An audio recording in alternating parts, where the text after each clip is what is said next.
Upper Echelon is brought to you by Deloitte. For innovative thinking and thorough strategic planning, turn to Deloitte. Our Upper Echelon guest this week, Neren Rau, Chief Executive of the South African Chamber of Commerce and Industry. Neren, you've been in that position since 2008.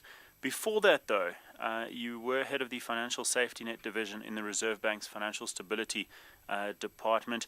Fascinating time to have been in that job. Looking at the global financial crisis, looking at the timing, you leaving in 2008, almost in the thick of things, with Lehman Brothers, Bear Stearns, etc., etc. That liquidity crisis obviously starting in August 2007. Must have been quite satisfying being there, and after you left, to have seen the fact that our banks remain stable, our financial system remains stable. Definitely so. It would have also have been interesting to have been part of that process, but the SACCI opportunity was also enormously challenging, and the crisis took a different tone from the perspective of being CEO from SACCI as opposed to being head of the division that actually dealt with crises at the Reserve Bank. A big part of the reason, I believe, for the successful handling of the crisis or successful responses to the crisis is that part of the role that the Stability Department and the Safety Net Division had in particular over the years is to alert the leaders of the financial services sector to the risks that they faced and how they would respond to that risk or those risks. So over time, there was this contingency planning type of thinking that was inculcated in the leaders that participated in our processes. And that was a big part of, I believe, the reason for successful responses. It wasn't just having a plan on paper and following that plan to the letter. It was a way of thinking, because you can't plan for every crisis. You have to have flexibility in your plans. And testing those plans, having trial runs, all those sorts of things, I think, played a big role in getting people's mindset correct when they faced the respective crises. You hinted at it earlier, the opportunity, the challenge, heading up SACCI. Was it a tough decision to leave the bank? It was a difficult decision because the Reserve Bank is an established institution, secure employment, and one could have a clear trajectory, clear career path through the bank depending on your aspirations or ambitions. SACCI was facing difficult circumstances when I had arrived. They just changed the brand a year or two before that from SACCOP to SACCI. They were still having difficulty with identity problems, corporate identity problems. And those problems sometimes still dog us to this day. We still sometimes have to remind people we were SACCOP in the old days. In addition, the organization was substantially weakened for various reasons. Various decisions were taken that had caused the organization to weaken from a resource point of view. So there was work being produced, but it was by no means at a prominent level. So that was one of the first tasks that I had to attend to raise the profile of the organization. And of course, one of the lessons that leaders are exposed to is that if you want to raise the profile of the organization, you have to raise your own profile. So I had to attend to that. I was coming from pretty much what was a back office job, a low-key job, lots of confidential aspects to it, lots that I couldn't discuss. Most of it I couldn't discuss with people, now to a role that required a public profile. So I had to adapt to that very quickly. And it wasn't really that difficult to do. It was actually very enjoyable to do, very challenging, very different. And I did enjoy that. I did enjoy being challenged. I did enjoy having to respond quickly to questions without pre-planning. Lots of people think interviews are scripted, and they find it quite fascinating when they learn that they're not. Thinking on one's toes and reacting on one's toes was an enjoyable aspect of the job. And of course, wanted to also put in place services and products that would satisfy the existing membership, but also help to grow the membership. And that was quite challenging in this space. It's not a conventional retail space. You're selling a service which some companies benefit from, even if they don't pay for it. Our lobbying, for example, all businesses in South Africa benefit from our lobbying activities, but relatively few of them pay for it through membership. So it is a challenging business, and one has to keep reminding oneself that the chamber movement, a chamber office itself is a business. And when you lose sight of that, that's when your business and your chamber starts to deteriorate in terms of its performance. Neren, in this country, we often speak about organized business as a single entity, as if it was that simple. You've got BUSA, you've got the Black Business Council, you've got the BMF, you've got SACCI. Where does SACCI fit in? What role does SACCI play?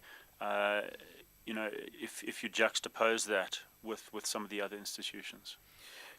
Organized business is very fragmented, as you've pointed out. There are associations, there are chambers, there are apex bodies, BUSA and Black Business Council. We're a member of BUSA. We're the largest member of BUSA. A chamber is different from some of the other organized business entities in the sense that we're a communal organization. We invite businesses of all sizes, all industry persuasions, all ownership profiles. So we're a very broad-based organization, and we try to link those organizations with each other, create networks, and address the problems and challenges that those businesses face. We also offered networking services, training services, and of course one of our greatest strengths, and this emerges from the history of SACCOB and SACCI, is our lobbying capacity. If one looks at the South African organized business environment, there are only two broad-based lobbying organizations. It's Business Unity South Africa and ourselves. So we're a federation, and Business Unity South Africa is a confederation. The Black Business Council is also building up lobbying capacity, and if we coordinate our respective lobbying capacities, then we would have a more cohesive voice for business and perhaps a stronger voice for business. Currently, we work very closely with BUSA, but we do often submit our own positions to government separate from BUSA's, although we've shared ours with BUSA, just to ensure that our membership is adequately represented, because BUSA has a bigger membership than just SACCI. And secondly, we also engage with government and labor directly, as well as through BUSA. So we utilize whatever relationships we have, whatever networks we have, for optimal benefit for our members. I want to get to that relationship between business and government. Before that, though, you mentioned the challenges and the problems that your members face. What are your members telling you? What are those pressing issues out there? There seem to be an almost infinite list of them. I mean, we've got rising electricity prices, we've got input costs, we've got labor tensions. What are the burning issues at the moment? Well, your question is well timed, because at a meeting between government and business on the weekend past, Sunday past, the state president challenged us to present the top 5 challenges that are facing business. And the intent behind that, of course, is for government to determine whether it can free the way, open the path for business to perform to greater heights. So we're currently looking at that list of the top 5, but we haven't reached a final list yet. We're far from that, and we have to engage with our members on that. But as we stand, the lists, I think the issues relating to the labor market, the labor environment are very high on that list, if not number 1 on that list. The disruptions in the mining sector and agricultural sector, and particularly the illegal behavior associated with protest action, is deeply concerning and sends a very negative message both domestically and internationally. Now, we fully support the right to demonstrate. We fully support the right to embark on legal strikes, but we are completely against illegal behavior associated with those strikes. We also support workers' rights to lobby for higher wages. We all want higher wages, and certainly if all of us start to get those higher wages, perhaps we'd see a different level of economy. But one has to look at the context against which those higher wages are lobbied. Currently, businesses don't have the capacity to pay those in the majority. There are a few companies which have respectable bank balances right now, but they're a minority in our perspective. Our membership in the broader scale comprises substantially of small and medium enterprises. The stories that one hears about the challenges they face are very heartbreaking. And many of these small and medium enterprise owners are putting everything at risk to keep the doors of the business open, to keep their employees employed, because they know how hard it is to get good people. And that's very rarely appreciated. If one moves away to other issues outside of the labor environment, and the labor issue is very complex, it relates to competitiveness, it relates to living standards, and it also relates to the past, the inequalities that have been created, how we're going to remedy those, and how fast our economy can support redress of those imbalances. So it's not a simple issue by any means. So there may be 2 or 3 aspects to that we would take to government. The other major challenge that we're experiencing, and again, it's more for the smaller enterprises as opposed to the larger, which have greater capacity to deal with these challenges, have to do with service delivery. Across the country, we have various service delivery challenges. In some parts of the country where we have what we refer to as local chambers, our members in other words, there are sanitation problems. In others, there are water problems. In others, there are problems with the roads and maintenance thereof. In others, there are problems with rates that are too high. And so the list continues. So municipal service delivery is a challenge. The capacity of municipalities is problematic right now. The skills available and the ability to take their local business environment to the next level is highly questionable. A further challenge that we have in South Africa is the regulatory burden that businesses have to bear. It's fairly substantial, especially if one looks at it from the perspective of a small and medium enterprise owner, and I am emphasizing their plight in particular today. Corporates, of course, have legal departments, compliance departments, which assist in dealing with these challenges, but that adds to the cost of dealing with regulatory compliance challenges. And it's not to say that we don't appreciate that a transforming society like South Africa has right now needs to have regulatory guidance. There needs to be frameworks in place to, at a respectable pace, bring about change and address the imbalances of the past and improve the lives of all South Africans. It's not always possible for businesses to do that at the pace that is required by the society, so we need guidance on that perhaps. But businesses definitely do appreciate the need for transformation and change, but we've got to encourage them to do that without incurring a substantial burden and without adding to their costs.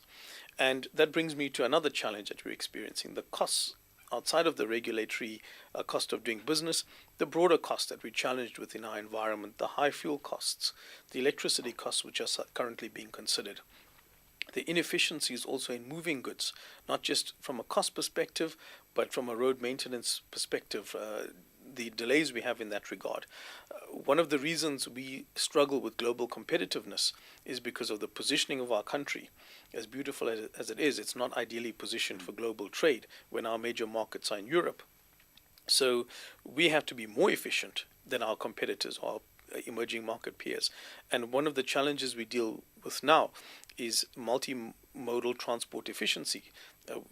Train transport is not high on the horizon of most businesses. It's road that's primary, and with that comes costs. But we struggle to get our goods from the interior, our produce from the interior, to the ports and then out to the rest of the world. There's a whole range of challenges associated with that. And one could go on. It's quite an extensive list of challenges, and that keeps the chamber busy and creates the need or a rationale for having an organization such as ours. Not to make light of these challenges, but we do often get very caught up in them. There's a lot of finger pointing at government. Where's government succeeding? I think that the talks that we've had the weekend past is a major success on the side of government and business for that matter. The Chamber has been calling for these talks since late last year. We've realized that 2013 was going to present a fairly bleak economic outlook, as bad as 2012, if not worse. And our proposal was that government, business and labor, but government and business in particular, come together with urgency and try to change this economic outlook. You can't sit back and expect the economic outlook to change of its own will. You need a concerted effort to do that. And these talks were very heartening once they came about. And the steps to follow are even more important. We've decided on certain agendas between us. We've made certain commitments.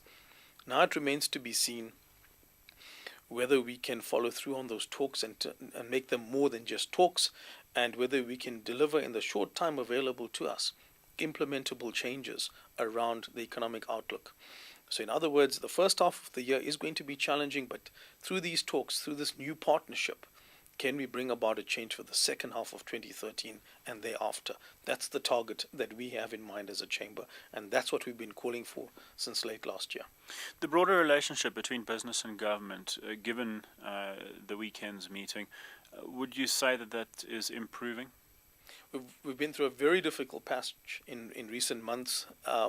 And there were lots of concerns until this weekend's meeting about where to next. What happens now? Are we ever going to get this partnership right? It seemed at certain times like there was very little hope of bringing about an improvement in the partnership this year, and suddenly these talks came about. So it was very well timed from that perspective, and I think it lays the basis for improved relationships between government and business. We've also seen in some of the statements that have come out of the ANC an improved appreciation of the need for business confidence, and the Chamber publishes a business confidence index, which is our key output into the media and to the rest of the world for that matter. And also an appreciation of investor confidence and the importance of that for South Africa going forward. In the past, we've been concerned about government's appreciation or lack of appreciation for those two things, business confidence and investor perception, and what the implications thereof would be. There were views on certain occasions to the extent that we'll get the investors no matter what, the investor funding will keep flowing. We're overly concerned with that. And from a Chamber's perspective, you can never be overly concerned with those two things. They are of paramount importance, given that South Africa is heavily dependent on foreign investor flows, whether one looks at portfolio flows or direct investment. Both are critical for the development of our economy, and we're fortunate to date that we've continued to attract sufficient foreign capital into our country to assist our economy's growth. Just looking at you and your career, you moved, as we spoke about earlier, you moved from a private, structured one to being one of the public faces of business in the country. What motivates Neren Rau? The thread that runs through my career, I started as an academic. I worked at the National Treasury during Trevor Manuel's time, then the Reserve Bank, and now at SACCI. The thread that binds all of this together is the need to make a difference. When one is younger, one focuses on financial goals. But once you mature, you realize those are important goals, but they can never be the primary goal. You'll become very unhappy at work if that's your primary goal and that's all that's driving you. So I think many youngsters focus on that, but as they mature, they'll realize very quickly that that's not the case. The driver for me has always been the need to make a difference, jobs that offer the potential to make a difference. So at the Reserve Bank, I was involved in creating these contingency plans for crises that could potentially hit our country. Very exciting stuff, even though a lot of it was on paper in inverted commas as opposed to practice. But I also had the opportunity, because the Deputy Governor, currently Governor Jill Marcus, supported my career aspirations, and my immediate superior also did. They also gave me the flexibility to get involved in other issues like access to finance for small and medium enterprises in particular, which was a passion I've carried with me for a long time, and that's critical to the current job. I was also involved in some of the negotiations at NEDLAC as a Reserve Bank representative, and that is critical to what I'm doing right now. So there was something of a logical follow-on, even though if one looks at my CV and the list of items, it doesn't seem to be any resemblance to each other, but there were certain elements within the jobs that created the platform for the next challenge. Excuse me. And every day at SACCI is an opportunity to make a difference, and that is the greatest blessing I believe that someone could have, someone who is committed to this country could have, when your job allows you that ability to make a difference. And of course there are varying degrees of difference. So sometimes the difference is chatting with yourself or a colleague from the media and helping other South Africans understand the challenges we face from a business perspective. And sometimes making a difference involves going to Parliament or some government agency and making a representation on the electricity price or the broad-based black economic empowerment codes and the changes thereto, or labor legislation for that matter. And sometimes making a difference involves dealing with diplomats or foreign delegations in South Africa, hosting them, telling them about our country, telling them about the opportunities, and linking them up with local business people. So in those ways, every day presents that opportunity in my current role, and I'm very grateful for that. I'm also blessed with an extraordinary leadership. The leadership of the Chamber movement, and I'm speaking the board and we also have councils. We're very tightly governed because it's other people's money that we operate on. But the leadership is all voluntary. Very few leaders within the chamber movement are paid beyond CEO level, so there are no paid directors very often. And given that, we've been blessed with the extraordinary leadership. I've been blessed with the extraordinary leadership within SACCI in particular, really committed, really willing to make extraordinary personal sacrifices to bring about a change in this country, and utilizing their own networks to maneuver SACCI and other resources that they have access to bring about that change. That has been an extraordinary experience for me to interact with people of that caliber and people who have that vision for this country and that mindset towards this country. And also fairly rational and balanced people. That's been extremely important. It's very easy to come across extremists. They're everywhere. But to come across people who say, this is my agenda. It could be transformation, for example. But I want this agenda and I want these goals and objectives to be achieved in a balanced manner, in a manner that the country can tolerate and in a manner that the economy can tolerate, not in an extreme manner. And that has been extremely important in terms of my current role. Neren Rau is the Chief Executive of the South African Chamber of Commerce and Industry, and Upper Echelon was brought to you by Deloitte for innovative thinking and thorough strategic planning. Turn to Deloitte.